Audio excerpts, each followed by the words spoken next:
So I'm at the lower section right before the brook. John's up high at the property level. This gives you a little bit of a scale on what kind of drop off we're talking about here. Imagine you're in that main bedroom looking out the windows, and you've got this view to look at. You got the running brook on that side. The house is a little bit more that way, so it's facing kind of through this low area that I'm in. But really, really nice. John is actually sitting on one of the trails that you can walk along this brook edge. Kind of a little bit of a still water pool here, but some cool vegetation grows up through here. So I'm gonna take a walk up towards John here, see if he can record me falling up this hill, and we'll see what happens.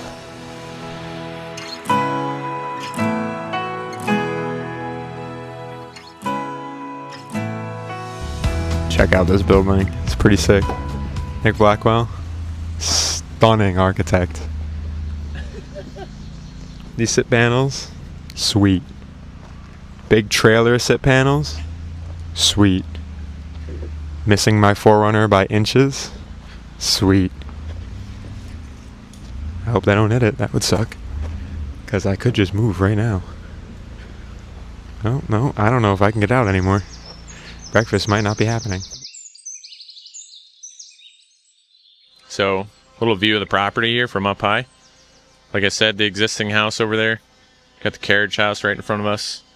Got an existing bunkhouse. Kind of used to be a area for people to just, I'm assuming, rent, or extra family comes to stay. They had their own little house.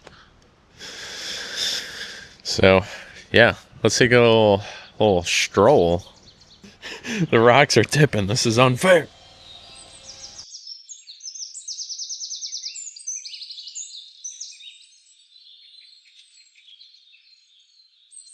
I mentioned when we were up here last that we're going to prepare for superior walls. It ended up being a really nice option. We're always happy with superior walls, their level of accuracy they're able to achieve.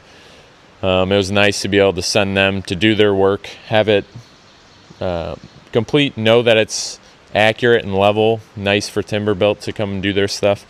One thing that we planned out nicely between superior walls and also Timberbilt was this strapping. We put these as some key elements. We were able to customize where Timberbilt preferred to put them, ideally for their SIP construction. Some parts of the SIP panels are going to be filled and capped with lumber, traditional lumber in here. So obviously it's ideal to put these straps at those areas that have a density of real wood behind there. You don't want to screw those into just OSB and insulation. It's not going to be very strong.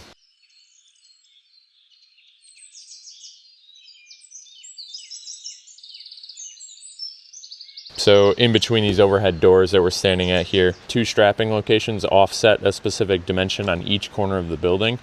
This will really help with shift in the building, longevity of the structure, any high winds. They're not going to need to worry about any sort of uplift.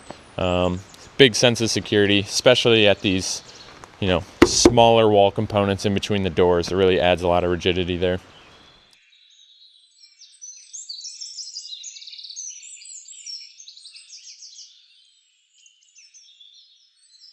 All right, another interesting thing that we have in the inside here. So we had superior wall place in these pad foundations. These pad foundations, there's 6 of them.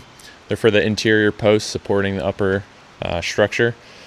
We had them place these in the ground so Timberbilt could land these custom knife plate brackets.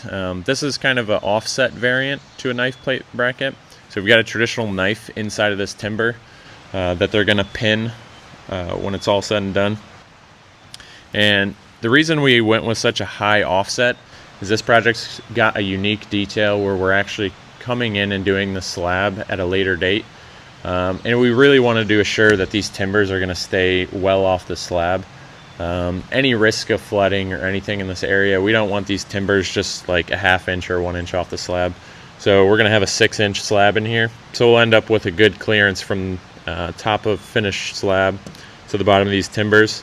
And also it adds a nice nice industrial kind of heavy look to the bottom of these timbers.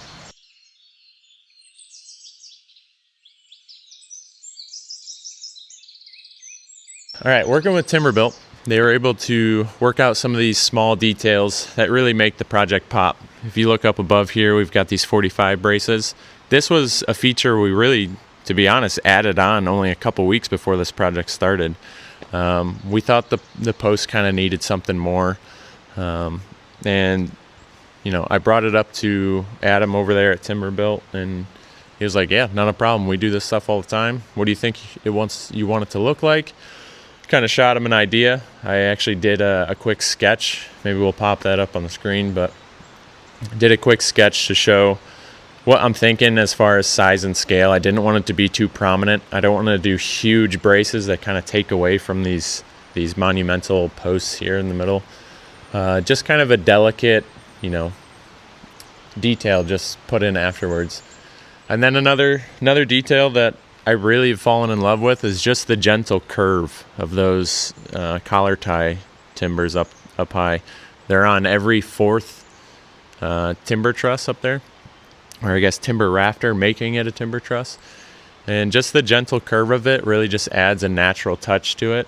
Really adds that next level of craftsmanship that a keen eye will really notice.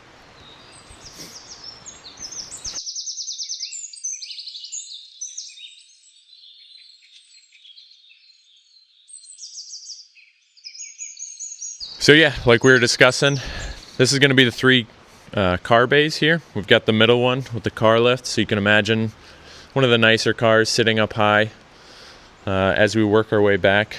Right about here in this space, it's going to be a wall all the way across.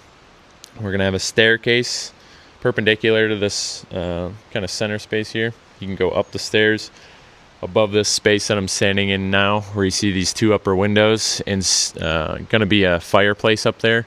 It's going to be a nice loft. So that loft, you'll be able to view over the car bays. You'll get kind of a line of sight out of these upper windows. It'll be really nice. And then underneath, we've got some program that was really important to the homeowner. We've got the gym space here. This is why we've got the windows situated in the corner like this. Daylight was a really important thing for them, especially in the gym space. You know, promotes healthy living for sure. We've got a nice big French door here. It's going to outswing out to the outside space. We've got a fixed window with a flanker window, so it's a push-out style casement that's going to be on either side of this French door, so they can open that up and get a little bit of cross breeze. And then on the side of the gym, we've got another big fixed window, and then a nice kind of 3/4 light entry door there. This is all going to be pine to match the timbers to really pull that aesthetic into the entire project. On this project, we went with Colby windows. It's our first time using them. We've obviously wanted to use them for a long time. Just couldn't find the right project for their style windows, but I feel like Colby windows for this project was perfect. And the homeowner really liked what they had to offer as far as traditional styling and push-out casements. So we're walking around the side here. So when it comes to window layout, door layout, obviously the gym took a lot of prominence in the overall window budget. So on the garage bays, we've just got 2 nice windows, standard sizing. They'll be operable just so they can get a nice cross breeze through the garage area. If it's a hot summer day, owner's working on his cars, he can open those windows up, get a nice breeze through. We've got a half light door here that's just going to be the typical entry door. Behind us is going to be the future house, so the homeowners will walk from there onto this corner. And then the overhead doors is one of the project puzzles still. We're still trying to find that perfect company, perfect product that is within budget for this. But it might be one of those things that we put temporary, just plain white steel overhead doors on for now, and they revisit it in a year. Because ultimately, they want to get what they want. They want something nice. But sometimes those things either just don't align in a project right away and you got to wait on them, or you got to explore other opportunities. we've got another center window up high, just to kind of keep it simple, not go crazy with the windows up high.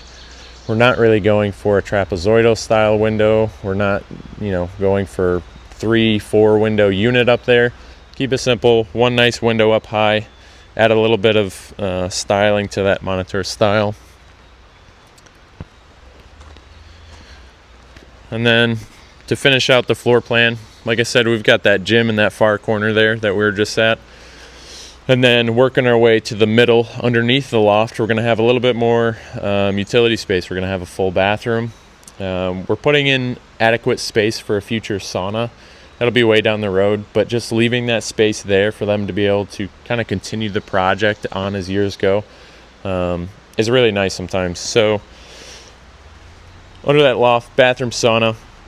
And then in this space where we've got these last 2 windows here is going to be just the storage. This is where the owner is going to store tires, extra tools, some of his race car supplies, just in this space. They'll be shut behind like a double slider door or maybe a barn door, to be determined. But it's nice to kind of throw some of those bulk storage items away in this space, close it off, and keep your garage bay clean, especially when you have such a nice aesthetic for timber in the car bays.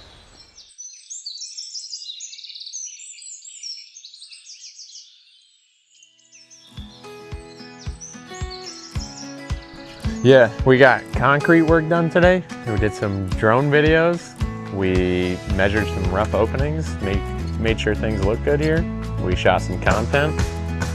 We did a Zoom meeting. We starved ourselves and didn't sleep. Yeah,